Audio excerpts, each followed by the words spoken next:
RER Information. Nous retrouvons tout de suite le journal présenté par Éric Michel. Bonjour. Bonjour à tous. La recrudescence des gastro-entérites observée depuis début août aux urgences hospitalières et en médecine de ville se poursuit, s'intensifie et tue maintenant. 3 enfants, en effet, de moins de 2 ans sont décédés ces dernières semaines pour cause de déshydratation suite à une gastro-entérite aiguë, selon l'Agence régionale de santé qui rappelle l'importance de la prescription des solutés de réhydratation orale pour prévenir les complications des diarrhées aiguë.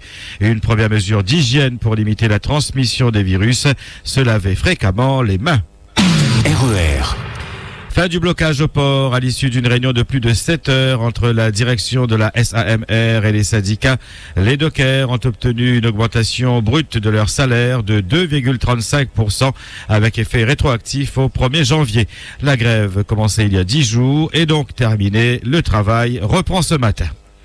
Les chiffres du chômage pour le mois d'août ne sont pas bons. Selon Pôle emploi, 126 860 Réunionnais sont inscrits à Pôle emploi en catégorie A, soit une augmentation de 1,7% par rapport au mois de juillet. Les jeunes et les plus âgés sont les plus touchés. Pôle emploi a par ailleurs collecté 3300 offres d'emploi sur les 3 derniers mois. La collecte est en baisse de 0,6%. RER. Garde à vue prolongée pour le conducteur qui a fauché mortellement 3 élagueurs lundi après-midi sur la 4 voies de Sainte-Marie. Test d'alcoolémie négatif. Il ne téléphonait pas. Ce sont là les premières informations de l'enquête. Le Dionysien âgé de 41 ans a confirmé aux gendarmes qu'il est épileptique et qu'il pourrait avoir fait une crise juste avant le drame. Il pourrait être présenté au parquet dans le courant de cette journée. Incendie hier au domicile de Daniel Alamelou à commune Caron à Sainte-Suzanne. C'est la femme de ménage qui a donné l'alerte. Le feu se serait déclaré au rez-de-chaussée de la maison, causant de gros dégâts matériels. Personne ne se trouvait dans la maison au moment du sinistre. Le conseiller général de Sainte-Suzanne n'a pas souhaité faire de commentaires.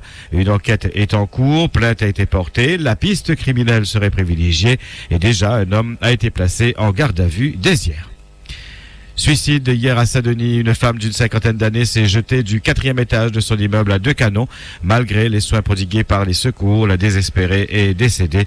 Merci à Pierrot de l'Est de l'alerte au 39 16 16. RER.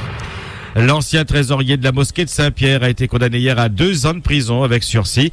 Pendant 5 ans, il avait encaissé des chèques et des sommes en espèces à destination de l'association pour un montant de 500 000 €. Il a déjà remboursé 410 000 € et s'est engagé à rembourser l'intégralité des sommes détournées. Le tribunal correctionnel l'a également condamné à une interdiction d'une activité commerciale pendant 5 ans. Le tribunal administratif a ordonné hier la suspension de l'arrêté préfectoral qui autorisait le prélèvement de requins de la réserve marine suite à un recours de Sea Shepherd, l'association citoyenne de Saint-Pierre et l'association de protection des animaux sauvages. Ces associations estimaient que les prélèvements n'étaient pas une solution et qu'ils avaient des conséquences écologiques.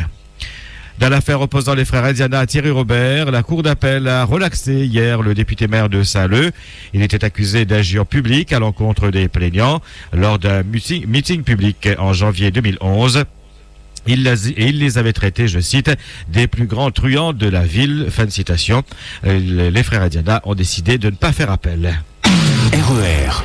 Après l'adoption à l'unanimité au Sénat du projet de loi de Victorin Lurel contre la vie chère, Michel Vergoz estime dans un communiqué que c'est une page de l'histoire économique des Outre-mer qui se tourne, qui marque une véritable rupture avec un système économique à bout de souffle. À partir d'aujourd'hui, écrit le sénateur socialiste, la logique des monopoles ou des oligopoles qui verrouillent l'économie réunionnaise est fondamentalement remise en cause. L'arsenal législatif à la disposition de tous les acteurs économiques est aujourd'hui significatif. En vue de l'examen du texte à présent à l'Assemblée nationale, Michel Vergoz annonce qu'il participe déjà au travail en commun avec l'ensemble des parlementaires socialistes de La Réunion, qui devra mettre un terme positif à notre mobilisation sur ces sujets majeurs pour la sauvegarde de l'intérêt général de La Réunion, écrit-il encore dans son communiqué. Il y a 11 mois, le feu faisait rage au Maïdo, détruisant 2771 hectares de végétation située dans le parc national. Un feu qui a été déclaré éteint après 35 jours de lutte active et 59 jours de surveillance. Hier, la préfecture a présenté le nouveau plan d'action et de prévention des feux de forêt, élaboré en étroit partenariat avec tous les acteurs concernés. On retiendra que de nouveaux moyens opérationnels sont disponibles. Le SDIS s'est en effet doté d'un pélicandrome permettant le dosage de produits retardants et le remplissage des avions. 100 tonnes de ce produit ont été fournies par l'État et sont arrivées depuis le 15 septembre dans l'île. Un Dash 8 de la sécurité civile s'installera pour 3 mois à l'aéroport de Pierrefonds à partir de la mi-octobre. 9 nouveaux camions citernes feux de forêt ont été acquis, 10 reconditionnés sur le parc existant. Un programme d'acquisition de 46 autres véhicules, camions citernes et véhicules tout-terrain, est prévu sur 5 ans. L'accent a été aussi mis sur une politique préventive, dissuasive.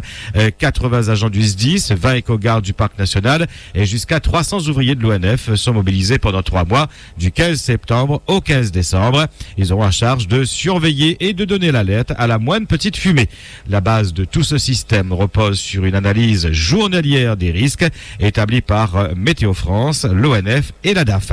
Par ailleurs, depuis le 20 septembre dernier, 3 militaires des Formisc, formation militaire de la sécurité civile, sont présents à La Réunion. Les unités d'instruction et d'intervention de la sécurité civile maintiennent également pendant la saison des feux de forêt un détachement d'intervention mobilisable en 1 heure et capable de rallier La Réunion avec ses matériels en moins de 36 heures. Enfin, afin de lutter efficacement contre le risque feu de forêt, le SDIS a accru le rythme des formations spécialisées de ses agents. RER. Votre question d'actualité aujourd'hui, faites-vous le tri de vos déchets? On en parle souvent, les décharges sont saturées, le débat n'est toujours pas tranché d'ailleurs entre l'enfouissement ou l'incinération. La population augmentant, ce problème constitue l'un des défis majeurs de La Réunion. Que faire de nos ordures? Pensez-vous au recyclage, au compost? Vos réponses sur le www.rer.re. Vos réactions et témoignages à 9h, 11h et 17h. En sport, rallye, 40e édition des 1000 km ce week-end organisée par l'ASA Sud. Une épreuve en 3 étapes jusqu'à dimanche, composée de 11 spéciales, Piton-Hyacinthe, Piton-Rouge, Le Cap, la super spéciale de la mairie du Tampon, Notre-Dame-de-la-Paix et Villeblanche. Coup d'envoi ce soir à 20h du site de Mielvert au Tampon, 23e kilomètre. Un événement à suivre en direct sur RER. RER. 8h06 sur RER, c'est le point final à ce 5-8. Merci de votre fidélité. Excellente journée. RER, la radio qui vous transporte sur toute l'île.